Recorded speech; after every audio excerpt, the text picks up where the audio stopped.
The crime scene. Meet Murph. It is 8:45 a.m. Murph is standing in the break room of his office. He is holding a cup of lukewarm coffee. He is wearing his favorite white dress shirt, the one that makes him feel like a professional puppet of industry. Everything is going according to plan. He has a meeting in 10 minutes. He is prepared. He is confident. He is tilting the cup slightly too far. Gravity, as it turns out, is not a team player. The drop lands. It is small, roughly the size of a ladybug. A rational observer would call this a minor spill. But Murph is not a rational observer. Murph is a biological alarm system wrapped in dirty orange fur. To Murph, this is not a stain. This is a crater. This is a black hole of shame that is currently consuming his entire torso. He has 10 minutes before he has to walk into a room full of people, and he is convinced that his life is over. The spotlight turns on. Murph is now walking down the hallway. He feels a sensation of intense heat on the back of his neck. He feels eyes on him. He hears whispering. Welcome to the spotlight effect. This is the psychological phenomenon where people tend to believe they are being noticed more than they really are. In Murph's mind, he is the star of a very high-budget reality show called Look at the Idiot with the Dirty Shirt. He believes that every coworker he passes is not only seeing the stain, but is actively judging his character based on it. He thinks, they know, they all know. They think I'm messy. They think I can't handle liquids. They are going to email the CEO. But here is the reality. The coworker isn't looking at Murph. The coworker is wondering if they left their curling iron on. Murph is the center of his own universe, so he assumes he is the center of theirs. This is called egocentric bias. He forgets that everyone else is the star of their own movie. To them, Murph is just an extra in the background, and nobody pays attention to the extra's wardrobe. The illusion of transparency. Murph enters the meeting room. He sits down. He is acting weird. He knows he is acting weird, and because he knows it, he assumes everyone else knows it too. This is a subglitch of the spotlight effect called the illusion of transparency. Murph believes that his internal emotional state is leaking out of his pores. He thinks his anxiety is a neon sign flashing above his head. Murph thinks, I look incredibly guilty and nervous. The reality? Murph just looks like a puppet who is slightly cold.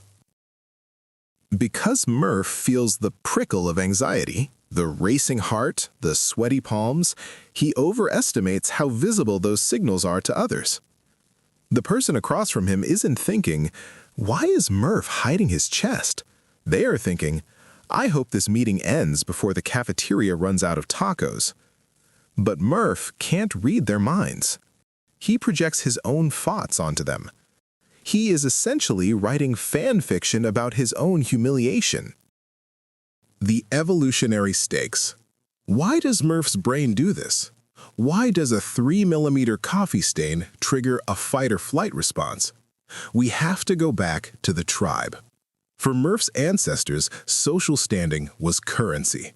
If you were the weird guy who couldn't keep his fur clean, or the clumsy guy who dropped the spear, you were a liability. And liabilities got left behind. Being noticed for a negative trait was a genuine survival threat, so the amygdala evolved to be hypersensitive to social judgment. It would rather have Murph be paranoid and safe than oblivious and exiled. The problem is, Murph is not on the tundra. He is in accounting. His brain is treating a fashion faux pas with the same severity as being cast out to die in the wilderness.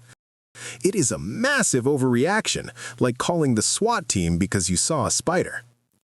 The Barry Manilow Study. If Murph doesn't believe me, he should look at the science. In the year 2000, psychologists at Cornell University conducted a cruel and hilarious experiment. They forced students to wear a bright yellow t-shirt featuring the face of singer Barry Manilow. At the time, this was considered the height of uncool. The researchers sent these students into a crowded room. Then, they asked the students, "How many people do you think noticed your shirt?" The students predicted that 50% of the room noticed. The reality? Only 25% noticed. Murph is currently wearing the Barry Manilow shirt of coffee stains. He thinks 100% of the meeting is staring at his chest. Statistically, it's probably closer to 0. Unless Murph stands up on the table and screams, "Look at my stain!" nobody is going to care. The spiral. Post-event processing. The meeting ends. Murph rushes back to his desk. He survived. But he isn't done. Now begins the post-mortem. This is called post-event processing, or the cringe spiral. Murph replays the meeting in his head, but he doesn't replay it accurately. He edits the footage. He zooms in on his own awkwardness. Memory. Did I stutter when I said quarterly projections? Memory. Did Susan look at my shirt when I stood up? He is magnifying his flaws and deleting his successes. By the time he gets home tonight, he will have convinced himself that he knocked over the table and set the building on fire. He is reinforcing the anxiety, ensuring that next time he will be even more nervous. It is a self-fulfilling prophecy of doom. The remedy. So how do we turn off the spotlight? How do we convince Murph that he is, delightfully, invisible? Here are 3 protocols for escaping the public eye. 1. The look-around technique. When Murph feels like everyone is staring, he should actually look at the people around him. He will notice that they aren't looking at him. They are bored, they are tired, they are worried about their own stains. Evidence is the enemy of anxiety. 2. The so what game. Let's play out the worst-case scenario. Suppose Susan did see the stain. So what? Does she hate him? No. Does she think he's incompetent? No. She probably thinks, "Oh, coffee. I hate when that happens." Murph needs to realize that people's empathy usually outweighs their judgment. 3. Shift the focus. The spotlight effect happens because Murph is focused internally. He needs to focus externally. If he actively listens to what someone else is saying, his brain doesn't have the bandwidth to monitor his own shirt. You can't be self-conscious if you aren't thinking about your self. The debrief. We spend our lives worrying about what other people think of us.